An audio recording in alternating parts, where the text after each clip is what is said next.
صالح علماء میں سے ایک عالم محمد بن المنکر کہتے ہیں، ایک وقت مدینہ کے لوگوں پر قحط سالی، بھوک اور افلاس نے تباہی مچائی تو شہر کے تمام لوگ باہر نکلے اور وہ نیک عبادت گزار تھے۔ انہوں نے بارش کے لیے دعا کی لیکن ان کی دعا قبول نہیں ہوئی اور بارش نہیں ہوئی۔ اور اس رات میں شام کی نماز کے لیے مسجد سے نکلا اور فارغ ہو کر ایک مستول پر ٹیک لگا کر بیٹھ گیا۔ اس وقت مسجد میں اندھیرا تھا۔ ایک سیاہ فام آدمی اندر داخل ہوا جس کو میں نہیں جانتا۔ اس نے بھی میری طرف نہیں دیکھا اور کہنے لگا، اے اللہ! پھر آگے بڑھا اور پہلی صف میں بیٹھ کر عبادت کرنے لگا۔ اس کے بعد ہاتھ اٹھا کر دعا کرنے لگا، اے رب، اے رب، اے رب، اے اللہ!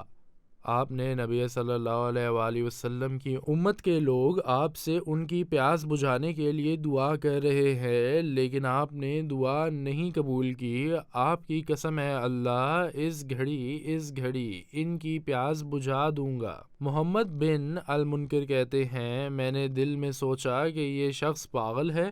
شہر کے تمام لوگ پیاس بجھانے کے لیے اللہ سے دعا کر رہے ہیں اور کچھ نہیں ہوا، اور یہ اپنے رب کی قسم کھا کر کہتا ہے کہ بارش برسے گی۔ خدا کا نام لے کر ابھی اس نے اپنے ہاتھ نیچے بھی نہیں کیے کہ میں نے گرج کی آواز سنی اور آسمان میں بارش برسنے لگی، اور جب وہ اپنے گھر والوں کے پاس جانے کے لیے مسجد سے نکل رہے تھے تو بارش کو گرتے ہوئے دیکھا تو اللہ کی حمد و ثنا بیان کی اور کہا، میں کون ہوں اے اللہ! جیسے تو نے جواب دیا وہ حمد کے ساتھ واپس آئے اور شکر ادا کیا، اور وہ شدت سے رونے لگا، پھر نماز پڑھنے لگا، یہاں تک کہ جب اس نے محسوس کیا کہ صبح ہو گئی ہے تو اس نے صبح کی نماز جماعت کے ساتھ ادا کی اور میں نے ان کے ساتھ نماز پڑھی۔ جب امام نماز پڑھا کر فارغ ہوا تو وہ باہر نکلے اور میں اس کے پیچھے پیچھے چلا یہاں تک کہ مجھے اس کے گھر کا علم ہوا۔ پھر میں مسجد سے واپس آیا اور جب سورج نکل آیا تو میں اس کے گھر گیا۔ جب میں اندر داخل ہوا تو میں نے اسے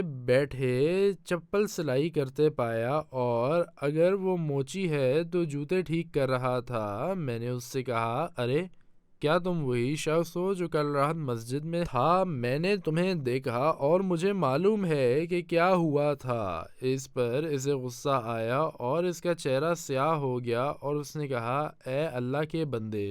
میں نے تمہارے ساتھ کیا کیا ہے؟ تجھے کس چیز نے یہاں لایا اور کس چیز نے تجھے میرے پیچھے آنے پر مجبور کیا اور کس چیز نے تجھے میری طرف دیکھنے پر مجبور کیا اور کیسے تجھے معلوم ہوا کہ میرے پاس کیا ہے؟ میں نے اس کے چہرے پر غصہ دیکھا تو میں نے اس کے گھر سے نکلنے کا فیصلہ کیا تاکہ کچھ برا نہ ہو۔ ابن المنکر کہتے ہیں کہ میں دوسرے دن باہر نکلا اور اس کا انتظار کیا لیکن وہ مسجد میں نہ آیا، اور تیسرے دن بھی وہ نہ آیا، اور میں نے کہا، اے ابن المنکر!